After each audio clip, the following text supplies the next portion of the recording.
Hey America, I think it is time for us to do a safety bullshit number 2. So how about if I give my 2 bits?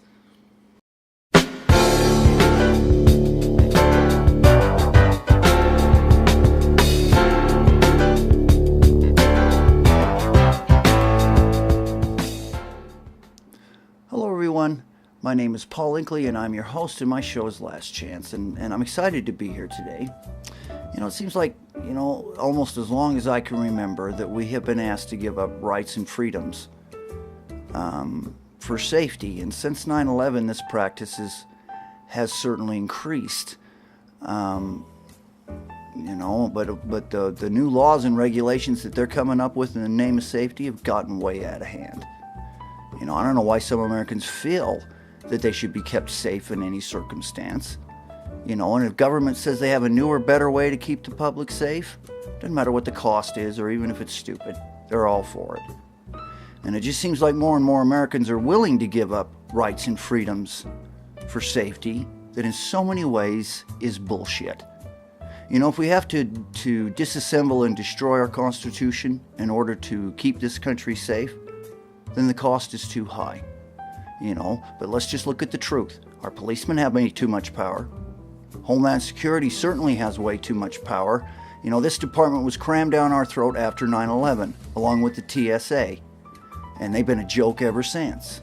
I don't know why the government felt like they needed these new departments. We have the FBI, the CIA, we have our military, the Pentagon, and on and on and on. Why is it every time that we have a tragedy in this country, they feel like they got to create a whole new department to handle the problem? And I'll tell you, one of the biggest problems we're having here in America is we want to get our feelings in the middle of the whole bucket of shit. And you can't make a smart decision with your heart. It has to be done with your head. If a lieutenant is over 100 men and tomorrow morning he's going to send them off to battle and he knows 50% of them are not coming home, you know what? He has to compartmentalize that and put that out of his mind so he can make smart, rational decisions. And that's what we need to start doing in this country, is making smart decisions and quit doing all the stupid things we're doing in the name of safety. This is why I decided to do safety bullshit too. And see if we could look at some more ways they say they're keeping us safe, they think we're safe, but are we really? I guess the first thing that I'd like to talk about today would be about how we have become a police state. And the next thing would be about traffic safety. And then the last on the list will be fences. Good or bad, you decide. Years ago I married into a German family, and my wife still has family that live over in Germany. And a couple weeks ago, my brother-in-law came over to visit, and when I met up with him, he said something to me that just made my blood run cold. He told me how in so many ways we have become a police state. Now, this is a man that was raised in Germany, a socialist country, taught socialist ideas, and because of his work, he's traveled all over the world, and he said that Homeland Security and TSA are the worst to work with.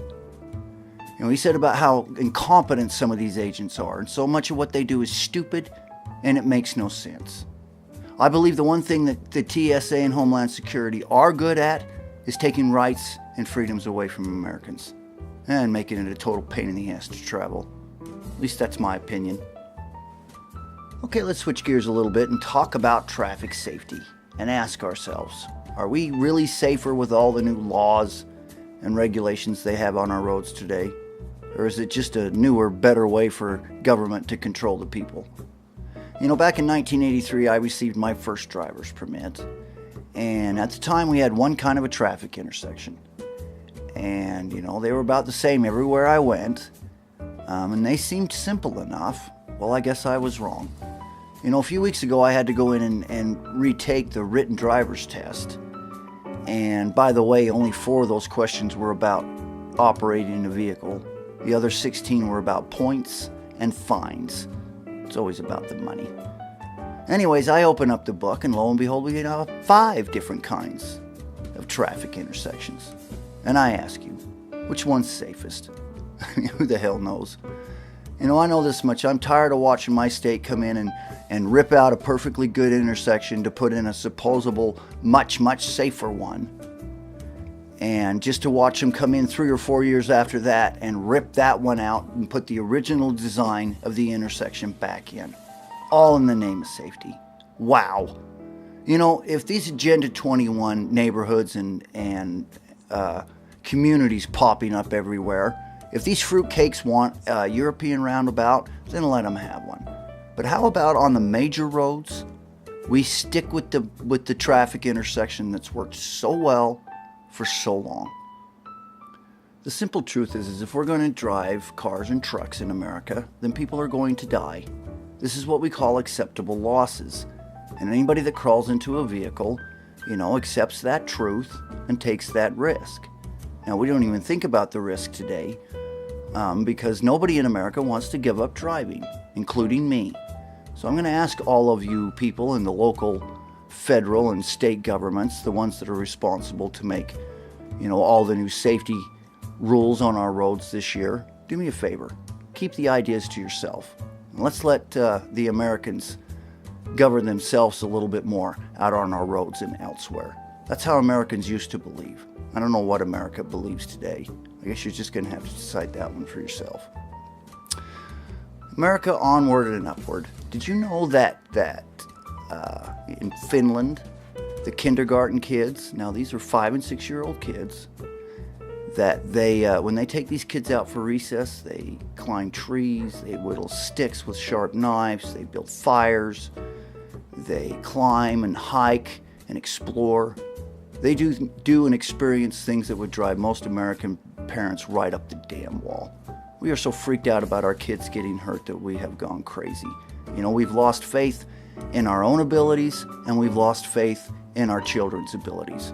Our children are capable of doing, and learning almost anything at a very young age, but that's never going to happen with all the safety bullshit we have to deal with today. I'd like to tell you about another place in the world. Now, this is a region in the Netherlands, and we call it Holland. I'm sure you've heard of it. Now, in Holland, they have windmills and they have canals. They're everywhere. And they also love to ride bicycles. They ride their bicycles everywhere. And a lot of times you will see a bike path next to a canal. Now, what you won't see are any fences between the bike path and the canal. And this is an example of a people expecting their people to use their common sense and not fall into the canal. But America, we've gotten so stupid, we need fences to keep us from falling into the water. We build fences around everything. Lakes, streams, canals, fields. These are places that I hung out when I was a kid. I used to love to hang around construction sites and walk through old homes. Sometimes it was dangerous, but that's what made it fun. There are so many places in this great country that used to be accessible to the public.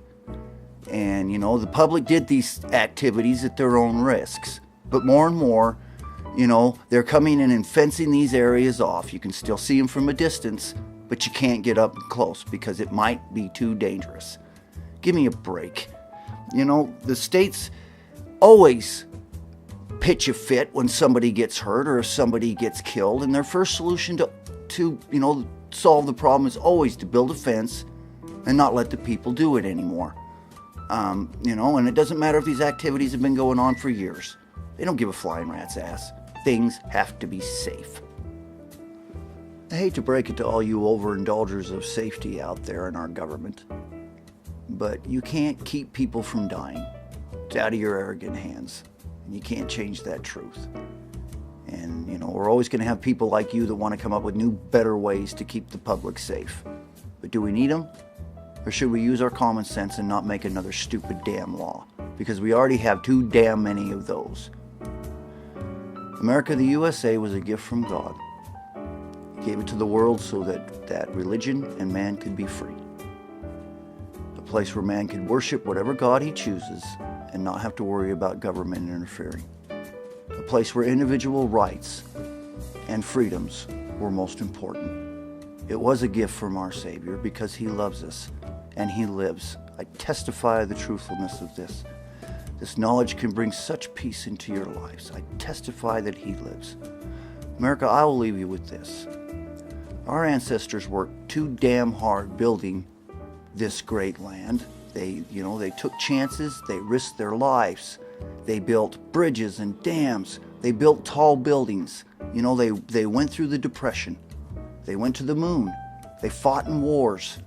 They flew planes at supersonic speeds, and they split the atom. And all of these accomplishments would not be possible today with the way we are with safety. Just a thought. I am an American, and I bid you a farewell.